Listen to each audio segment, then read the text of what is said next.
Assalamualaikum warahmatullahi wabarakatuh. Perkenalkan, nama saya Muhammad Faizin dengan NIM 15115151922 dari kelas C Prodi Transportasi angkatan 2019.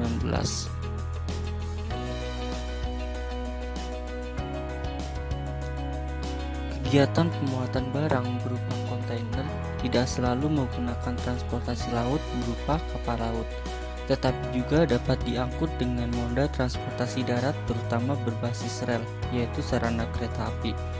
Maka dari itu, di sini saya akan membahas mengenai pengurusan muatan angkutan kereta api kontainer dalam negeri. Sebelum membahas lebih rinci tentang pengurusan muatan angkutan kereta api kontainer, sebaiknya kita membahas mengenai apa itu muatan dan pemuatan, apa itu peti kemas, dan fasilitas apa saja yang digunakan dalam pemuatan peti kemas ke dalam kereta api.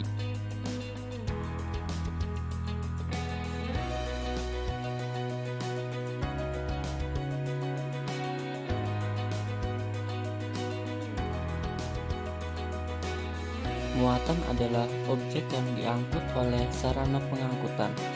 Sedangkan pemuatan adalah kegiatan di mana meletakkan muatan ke dalam sarana pengangkutan yang kemudian untuk dikirim ke tujuan yang telah ditentukan, yang biasanya dilakukan dalam dunia logistik. Muatan sendiri memiliki banyak jenis seperti kontainer, palet, curah, kantong atau karung, dan lain-lain. Selanjutnya kita akan bahas lebih lanjut mengenai kontainer.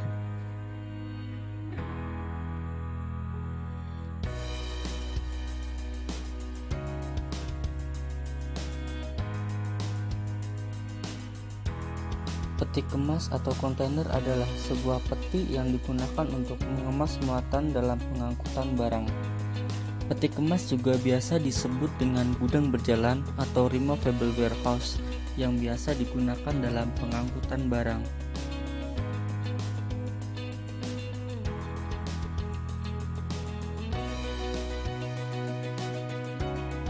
Kontainer sendiri secara umum memiliki dua ukuran yang sering dipakai dalam pengiriman barang.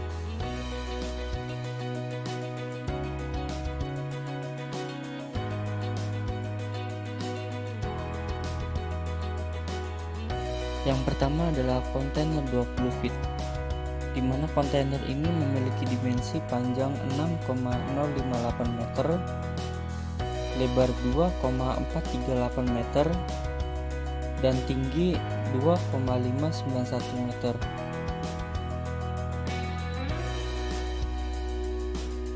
Yang kedua adalah kontainer 40 feet, di mana kontainer ini memiliki dimensi panjang 12,192 meter, lebar 2,438 meter, dan tinggi 2,591 meter.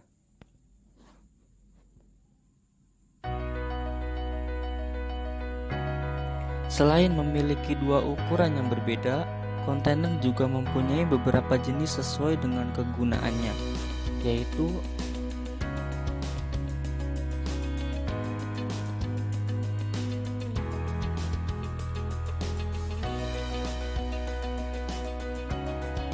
yang pertama adalah dry cargo container. Dry cargo container adalah jenis peti kemas atau kontainer yang digunakan dalam pengangkutan muatan umum, khususnya barang kering yang telah dikemas dan tanpa adanya penanganan khusus dalam pengangkutan. Yang kedua adalah refill container. Refill container adalah jenis peti kemas yang digunakan untuk mengangkut barang dalam keadaan beku seperti ikan, daging, dan lain-lain, sehingga perlu penanganan khusus berupa arus listrik untuk menjalankan generator agar dapat menjaga suhu di dalam kontainer.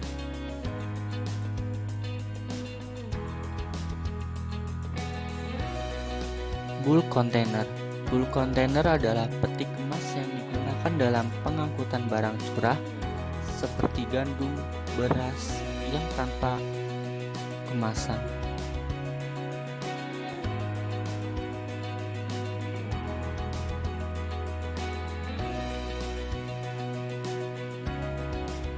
Lalu ada open side container. Open side container adalah jenis peti kemas di mana letak pintunya berada di kedua sisi samping peti kemas yang memanjang dan biasanya memuat alat berat.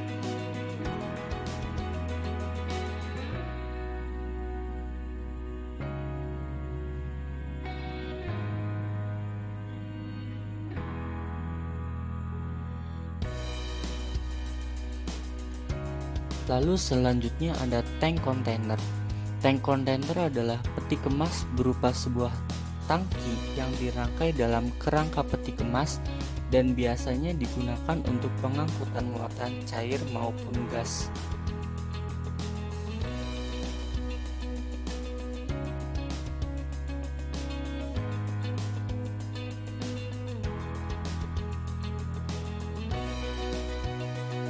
Dan yang terakhir adalah flat rack container. Flat rack container adalah peti kemas yang hanya memiliki alas serta penyekat yang berada di depan dan di belakang peti kemas dan digunakan untuk memuat barang dengan ukuran yang besar atau barang yang tidak bisa dimuat ke dalam dry cargo container.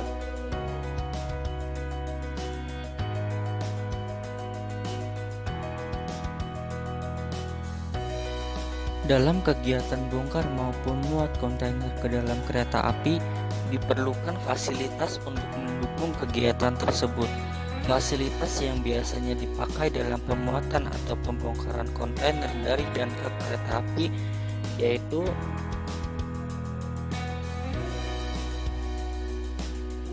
yang pertama adalah reach sticker. Reach sticker adalah alat yang digunakan untuk mengangkat atau memindahkan muatan kontainer dari satu tempat ke tempat lain dengan jangkauan yang relatif terbatas.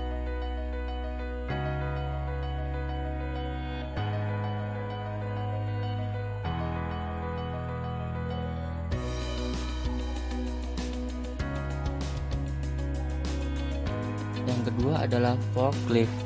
Forklift adalah alat yang digunakan untuk mengangkat palet maupun kontainer.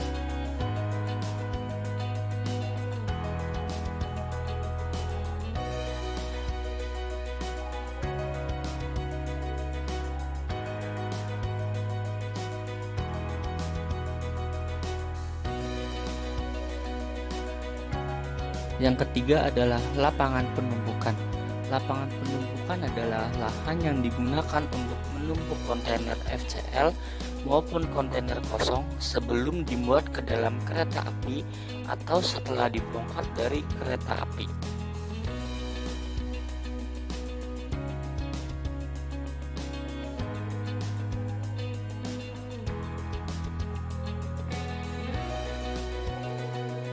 Yang keempat adalah rel kereta.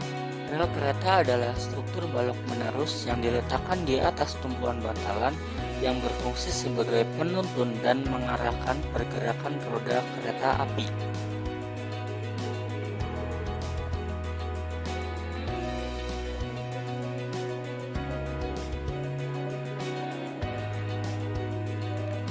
Lalu selanjutnya adalah gantry crane. Gantry crane adalah salah satu jenis crane yang mempunyai kaki tegang di mana cara kerjanya dengan mengangkat kontainer dengan menggunakan troli yang telah dipasang dan hanya dapat bergerak secara horizontal pada rel yang sudah terpasang di lantai kerja.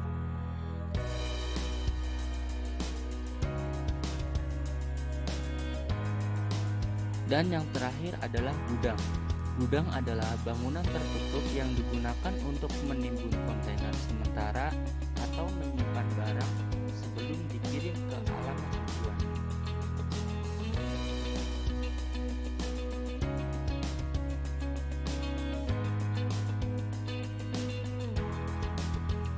Setelah mengetahui tentang pengertian muatan, pemuatan kontainer, hingga fasilitas yang digunakan dalam pemuatan maupun pembongkaran kontainer dari kereta api, selanjutnya kita akan membahas mengenai prosedur kegiatan bongkar muat kereta api kontainer pada perusahaan PT Kereta Api Indonesia.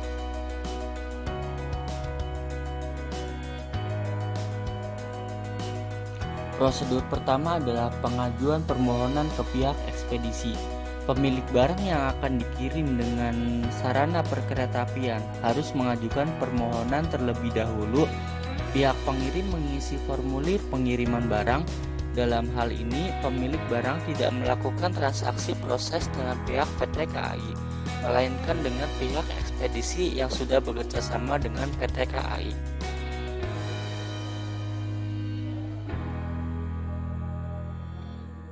Yang kedua adalah pengecekan jenis barang. Perlu dilakukannya kegiatan pengecekan terhadap jenis barang. Apakah barang tersebut sesuai dengan formulir yang diajukan atau tidak? Hasil pengecekan memungkinkan barang dapat diterima ataupun ditolak dengan adanya ketidaksesuaian dengan formulir permohonan.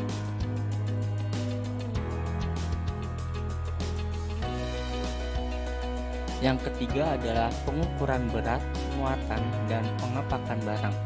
Dalam penentuan biaya atau tarif yang harus dikeluarkan oleh pemilik barang kepada pihak pengiriman, perlu dilakukannya pengukuran terhadap berat muatan yang akan dikirim. Setelah itu, dilakukannya penyelesaian administrasi oleh pemilik barang. Perlu dilakukannya pengepakan barang sehingga barang dapat disusun dengan rapi.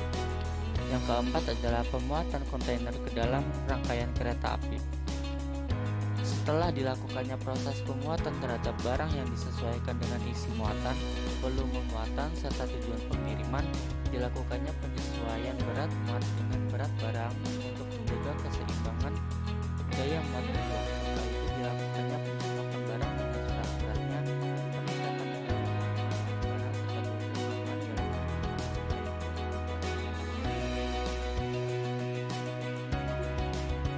Yang kelima adalah pemeriksaan dan penyerahan dokumen dan dilakukan pengiriman ke alamat tujuan. Setelah gerbong telah dirangkai, lalu dilakukan pemeriksaan dan penyerahan surat-surat kepada kondektur. Penyerahan barang di perjalanan dilakukan pada stasiun sesuai dengan alamat barang. Dan yang terakhir adalah pembongkaran di stasiun tujuan dan penyerahan barang ke penerima.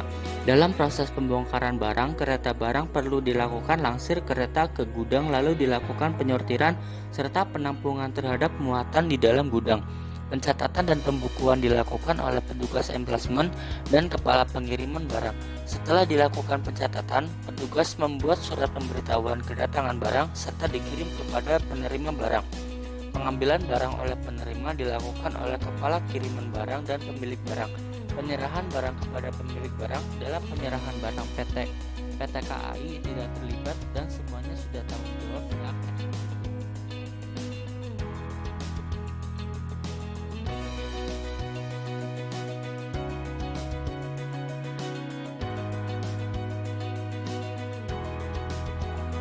Itulah penjelasan materi mengenai muatan angkutan kereta api kontainer dalam negeri. Saya cukupkan sampai di sini dan saya ucapkan terima kasih. Wassalamualaikum warahmatullahi wabarakatuh.